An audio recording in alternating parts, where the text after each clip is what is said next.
There's two things that sales teams need. They need leads, and they need to be able to close deals. And if you can get both of those things down, you basically make unlimited money.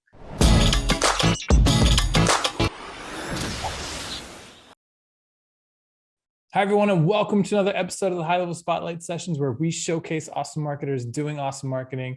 Today, I'm excited to be joined by Alex Berman. He's the founder of Leadshark, which is a platform that sells verified leads for as low as $9 a month. Alex, thank you so much for coming on. Hey, thanks for having me. So, Alex, when we first got in touch, the reason that we invited you to the show was actually, I don't know if it was before Leadshark existed, but definitely before I had ever heard of it. And that's because you're a bit of a cold outreach king. And so I'd love to talk about how that got started. Did you have an agency? Like, what got you into the art of cold outreach? Sure, it all kind of fits together. What originally got me into it was I was growing up in Florida, and I wanted to be, one of these guys that was either in Silicon Valley or New York, and I just didn't know anybody in either of those cities. So I started Googling around, to figure out, like, how do you even get a job? I applied at a couple places and nothing really went through. So I at one point just got on a plane to New York and just hit the ground running and decided to just start emailing people. 2 weeks later, right? Emailing every day. 2 weeks later, I ended up with a job at a funded startup. So from that moment, I realized the power of cold email. And then from that startup, I went on to become junior sales guy at an agency, implemented cold email over there, became director of marketing after about a year and a half. We hit the Inc. 5,000 a couple times, and then started my own company, X27, with my co-founder, Robert Indresh. And now that's an agency. And then now we're running A&R Ventures, where we're doing a bunch of SaaS projects. Like Leadshark is our newest one, the lead gen database. So you still are running an agency. That's awesome. What do you have as far as, like, I'm sure you've got a million secrets and whatnot, but if we're talking about like top 3 things that come to mind when it comes to doing cold outreach effectively, what have you got? Sure. So the top secrets are, I think we can bust some myths first. First thing is cold outreach definitely works. A lot of people think that cold emails don't work anymore because most of the emails that they get are terrible quality cold emails and they're spam. But what's so interesting about the strategy that we teach is it's not spam. So it cuts through all of that noise and people actually respond to it. Cold email is something that every major business, every major B2B company still uses to drive clients. But the way that we set up our email campaigns so that they actually work is we use a concept called the 3 C's. So the 3 C's of cold emails are compliment, case study, and call to action. Compliment means, you start with a compliment. So like, hey, huge fan of the Go High Level podcast. Really love the interview you did with Dennis Yu. Then case study. So I run marketing for CRM systems. In fact, we just worked with XYZ company and increased their revenue by 30% in the last 2 weeks. Would love to do similar for you. And then the call to action. Mind if I send over a few times for a quick call? And that's it. 3-sentence, 4-sentence cold email. Basically all you need, subject line, quick question, send us some high quality leads. And there's nothing really more to it. I've tried to boil it down to as simple as it can be. I mean, listening to that, it's like, oh, it's that easy, huh? But the answer is yeah, right? Because if you look at the large majority of cold email, it's not customized. Like, you have to, like, you mentioned our show and a guest who was on our show. That means you actually at least did a very quick Google, right? And grabbed a name. But I feel like that simple step is what everybody misses, right? They want to do it at scale, so they just crank the same message out to 1,000 people at a time. And I think, is that the line between spam and cold outreach in your mind? So the line between spam and cold outreach, legally spam is sent to B2C customers. So if you're sending cold email to like consumers, then technically in the United States, that's spam. That falls under CAN spam. It's a violation of the law. But no, spam, when it comes to B2B, it's sending emails to unqualified contacts, and it's sending emails that are irrelevant. A lot of the spam problems that people run into are from manual spam reports. So you send somebody an email, it might end up in their primary inbox, but if enough people mark it as spam because it's irrelevant, It doesn't matter how warmed up your email is. It doesn't matter what your reputation is, reputation, you're still going to end up getting marked as spam, and you can kill your entire domain doing that. So yes, I do think it's personalization, and it doesn't have to be difficult. So for instance, if you're niche down with your pitch, you actually don't even have to spend that much time researching. So for instance, if when we at X27, one of the things we do is we generate leads using cold email and other tactics for other digital agencies around the world. And when we're reaching out on behalf, of our company, we'll call out agency case studies. So for instance, I could email an agency and be like, hey, Brandon, huge fan of Fueled, love the work you did with Sony. And now I could write that same line to all of them, and my VA or whoever's doing the lead list just has to find a company name and the name of one case study. And now, yeah, you can send that to 1,000 people or 2,000 or 20,000 people. And every single one of those now see that email as custom and written directly for them. Yeah, that's a good point. And like with high level, if you're using custom values, of course, you could just have your VA plugging them into the contacts, and then you can run 1,000 people through the same campaign, and it will dynamically insert those things. But, I just want to stress the point because, I personally at a high level get cold outreach, I don't know, at least a handful of times a day. And I would say less than 1% of them are actually customized to me. Like, less than 1% actually have taken the time to learn or say anything about us or me individually. And it's kind of shocking, So I feel like, I'd love to hear yours because we do cold outreach, right? And like I cold outreach to you to get you as a guest on the show, right? So like we do it all the time. And I feel like people are surprised at the success rate that we have with it. But I feel like when you do personalize it, what would you say is an average success rate? Like, I'm just curious to see how it compares to ours because it's pretty good. So for this kind of pitch, you're trying to get people on your podcast or recruit affiliates. And typically, yeah, like 20 to 30% response rates are good, maybe higher if you customize it. Yeah. For actual sales, like let's say you're trying to sell Go High Level to people, and you're trying to book appointments, it would be like a really good one would maybe be 4 to 6%, and a highly targeted, highly customized one to a super specific niche, you can get as high as 22, 23% positive response rates. One of my friends, Andres, we're developing a course together where he's raising money from venture capitalists and coming at them with a well-written pitch. He was able to get, it was a 22% response rate. It was about a 14% meeting book rate. And he was able to raise, it was $5 million in about 3 weeks off of just a few cold emails like that. So these results aren't crazy. And the reason why they work is because nobody's doing it. Well, and also I can tell you all the secrets. I've been saying the secrets for a decade. You know what I'm saying? Like 8 years now. Yeah. You'd think Alex, this would die. It's not. It's not going to die. Alex has been saying this stuff on YouTube for a long time in a bunch of different ways. But I think the point here is what's great about cold outreach is, look, it doesn't get a lot of people super excited because it does require time, but what it doesn't require is money, right? So if you're just starting out in your agency journey, it's probably worth your time to do X amount of cold outreach per day, but do it well, right? And I think we can both testify to the fact that, you're going to get responses if you have a softer pitch, like, hey, would you like to be a guest on our show, of over 20%, right? And if you're actually going straight to the sale, I mean, even if you're closing 5 to 10%, it's probably worth your time at this point in the journey. But again, it's not worth your time if you're just, not putting any thought into it. So I would definitely say keep that in mind. I was doing some work in Hollywood for a while, for a couple of years, and we'd pitch, major agencies, CAA, people like that. And we've actually found that Gmail accounts perform better in certain niches. So when we would email from, Alex Berman, I don't want to say my actual, Gmail account, but when I would email from that Gmail account, it would have a higher rate than when we emailed from the domain. And the reason why I think it is because when they just see Alex Berman and they don't have any context, then it might be like Alex Berman, son of, Ron Berman, I don't know, whoever, like son of somebody they have to get back. So I think it works really well there. Another thing that I've seen people doing is there's this whole world of gray hat cold email. One of the guys I was just talking to is currently running this thing where he'll spin up and warm like 60, 70 Gmail accounts at once, just with generic names, and then have those ready to go. I think if you get your cold email strategy right, you don't need that kind of gray hat stuff.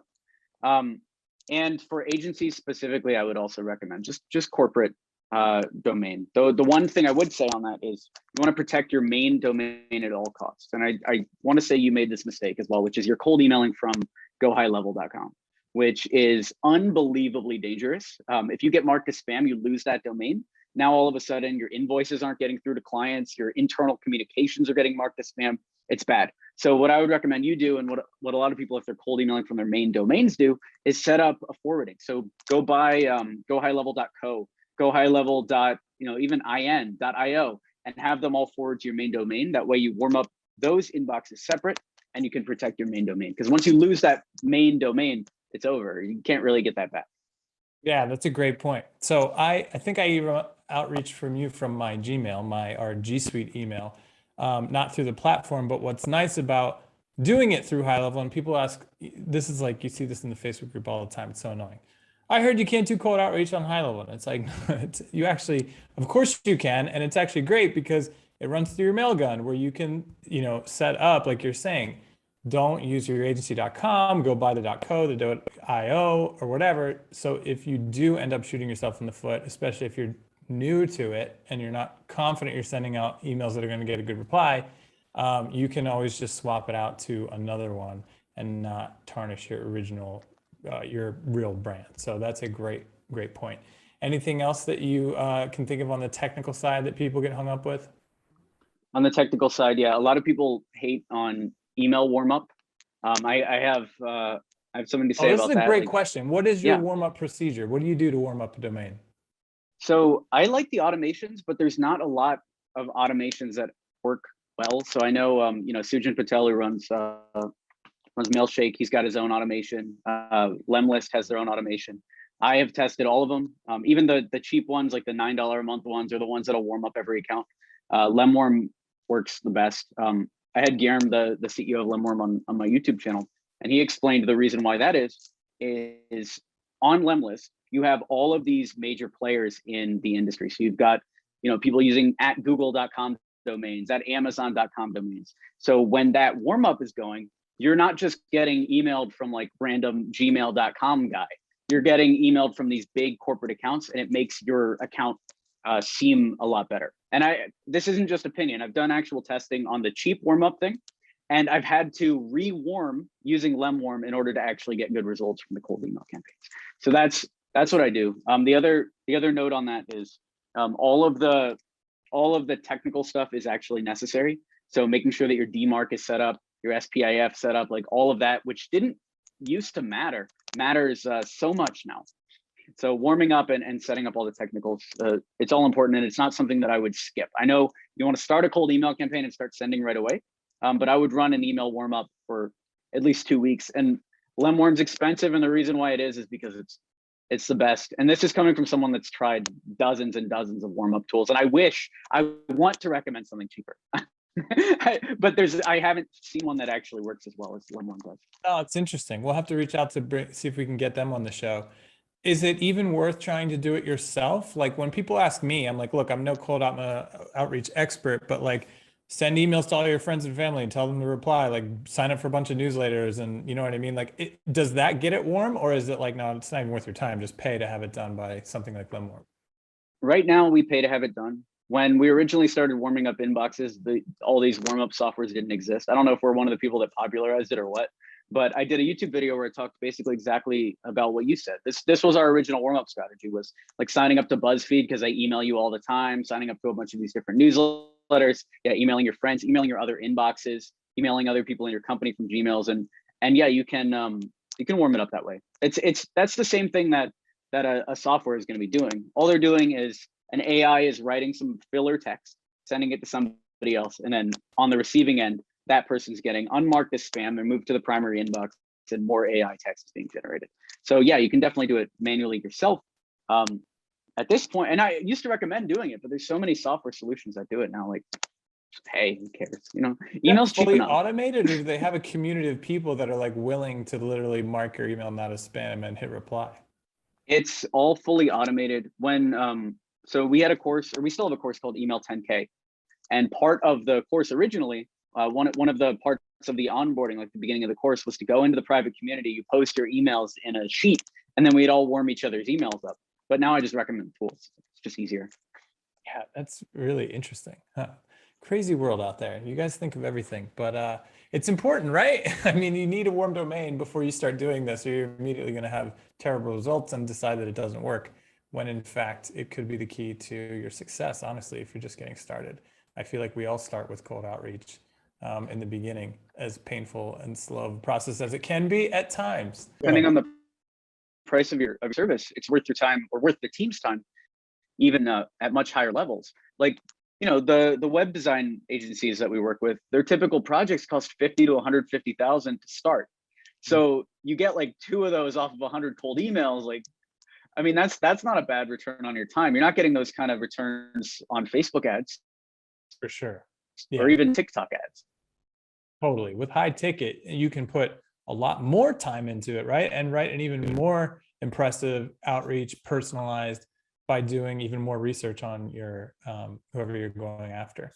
You can, Alex, but I actually don't recommend it. There's a hard okay. limit. I wouldn't spend more than like 4 minutes on a cold email. There you go.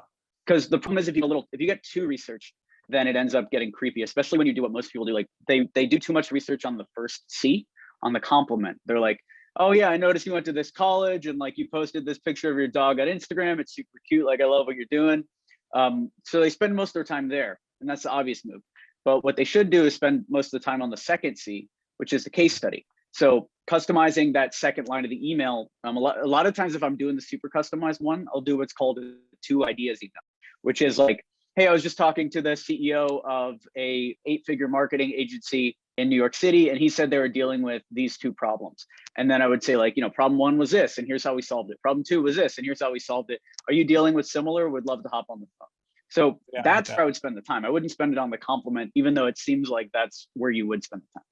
For sure. I think something that we struggle a lot with is I'm always trying to keep it as short as possible, right? And when you go into those case studies, it can be tempting because you want to really, you know, show off and make the point, and before you know it, you've got like 4 or 5 lines of text, and it's always like, no, we got to get this shorter. What are your thoughts on that? Like, is that a valid concern that we need to keep that case study section to 1 or 2 sentences at most? Yeah, the practice is you want the email to be readable on an iPhone screen, but if you could get it even shorter, then that's cool too. Like one of the newest things in the cold email space that a lot of people are testing out is custom compliment and then just a quick ask. So like, you know, hey, you know, huge fan of whatever, love the work you did on XYZ. Are you looking for inbound closers? You know, just some kind of ask like that to engage the conversation. That's not something I like the older school one, but yeah, you want to keep it as short as possible. The case study is just you know, recently we worked with this company and we helped them do XYZ in X amount of time. And usually it's something based on revenue generated, because I follow this concept called, you know, like the sugar, salt, and fat concept. Like, why do people eat at McDonald's? It's because they give you everything you need in one meal. It's not because it's a gourmet meal. It's because they got a bunch of sugar, a bunch of salt, and a bunch of fat in that meal. Now, promising you're going to make people money is the McDonald's hamburger of marketing. So anytime we're not talking about, you know, increasing brand retention, we're not talking about increasing like the number of engagements on a post. We want to make that case study as revenue specific as possible. Sure. That makes total sense. I mean, cut right to the chase. But the flip side of that, have you seen any creative, like out of the box type of stuff where you were like, whoa, that's way out there, but it's working? So there's another cold email guy called John Buchan, who's famous for his drunk cold email, which is a lot more, it's a lot more joking. You might want to have him on this podcast too, he's cool. But it's a lot more jokes laid in, and it's a longer cold email. And that strategy also works. What I found is for teaching, that strategy is very tough, especially with the market that I find gets the most value from this stuff, which is people in the third world, like India, Nigeria, those kind of guys. It's very hard to teach them sense of humor, but you can teach them how to write a case study and a compliment. And yeah, that's where I've been really focusing when it comes to teaching cold email, because like somebody in India, you know, even if they're working for a major company, they might be making $500 a month. You know, that's a good salary. Like Div, who was on our team, he said he couldn't get married until he was making at least $1,200 a month. Like that was like the marriage salary in India. And that's a great salary. So when you teach these guys cold email and now all of a sudden they're selling $10,000 deals or $30,000 deals, that's where I get most of the impact from. So yeah, it's cool, funny, jokey emails, but like try teaching that to somebody that is English as a second language. For sure. Yeah, that doesn't scale very well if you're not a talented writer. So Alex, how did all of this lead to Leadshark? All of this led to Leadshark because me and my co-founder had a serious conversation about 2 years ago, maybe about a year and a half ago. And we decided that, agencies are cool, but we really need to start getting equity and we really need to start moving into the software space. So we cold emailed a bunch of people, product hunt founders and like all these guys. And yeah, we got responses and they got on the calls with us. But we realized people weren't taking us seriously. They weren't giving us equity in their companies because we didn't have SaaS case studies, didn't have SaaS backstories. So we realized we needed to get into SaaS and we focused on something we do well, which is leads. We spend hundreds of thousands of dollars a year on leads. So we were like, if we spend 70K on a piece of software, all of a sudden now we've got something that we're saving, at least 100K a year on, and we can build something cool for everyone else. Verified leads are always in demand. There's two things that sales teams need. They need leads and they need to be able to close deals. And if you can get both of those things down, you basically make unlimited money. So I can't teach you, I can teach you how to close deals. I can't sell you how to close deals. So I decided to sell leads. I think leads is a good market to be in. And cheap leads too, like $9 a month to get access. Yeah, that's super affordable. But what struck me most, besides the affordability, was the model. I don't know, and maybe I'm wrong, but I haven't seen this model in these types of services before where it's actually being like the leads are not just being scraped from directories like LinkedIn and stuff, but they're actually being fed in from the community. How does that work? Yeah, so how it works is people log in with their LinkedIn account, and in order to basically run our database, we plug into their LinkedIn. They give us permission to do that. And what that allows us to do, or what that allows us to grant, is let's say you have 8,000 connections on LinkedIn. Since we're able to use your connections for our database, we can credit you one free lead for every connection you have on LinkedIn, as long as they're used. So let's say you have 8,000 connections on LinkedIn. Now you just have to pay that $9 a month and you can get 8,000 free leads. So that allows us to build our database quicker.